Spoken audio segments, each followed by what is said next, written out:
Good morning. Mackenzie Johnston with Tri-State Livestock News, bringing you your Friday morning headlines concerning fair cattle markets. Sponsored by Sandhills Beef Company. Freedom is a choice, and you have the choice to buy from an American rancher. America First. Jacob says stay tuned for americafirst.business. Until then, you can head on over to their website, sandhillsbeefco.com, to learn about everything Sandhills Beef Company has to offer. Also sponsored by RCAF USA, fighting for independent American cattle producers. To sign the beef checkoff referendum petition, head on over to RCAF's website, or you can sign it at www.checkoffvote.com.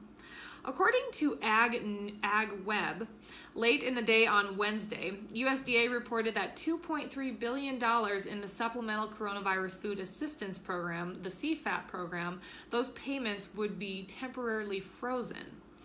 According to the White House memo, Regulatory Freeze Pending Review, USDA has suspended the CFAP additional assistance processing and payments and has halted implementation until further notice. FSA local offices will continue to accept applications during this time, but no checks will be cut while the program is being reviewed. The memo went on to say that in the coming days, the USDA and the Biden administration would be taking additional steps to bring relief and support to all parts of food and agriculture during the pandemic. Just days before President Biden was sworn into office, former President Trump expanded eligibility for CFAP 1 and CFAP 2 programs, and that is what is now halted. This expansion was mostly directed at contract pork and poultry producers and others previously excluded from their relief from the relief payments.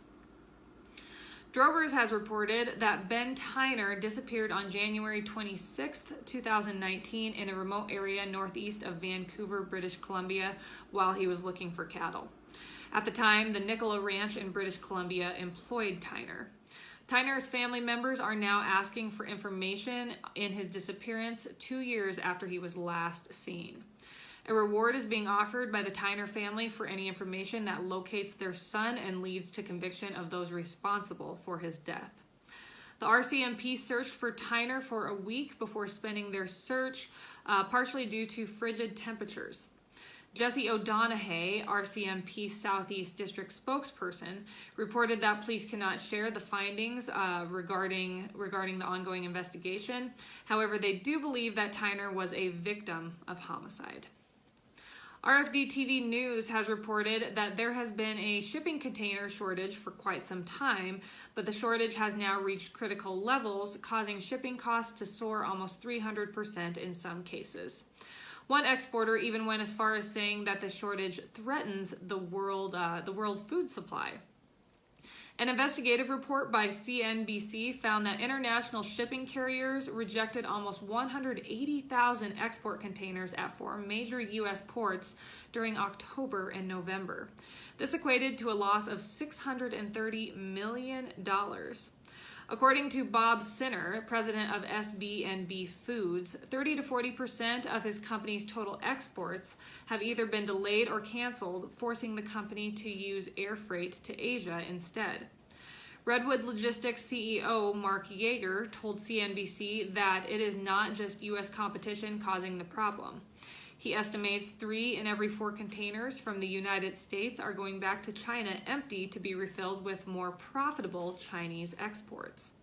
Some carriers believe that the issue is unintentional and being caused by the pandemic. Nonetheless, the Federal Maritime Commission has launched an investigation to determine if carriers have violated the Shipping Act, which makes it illegal for them to unreasonably refuse cargo.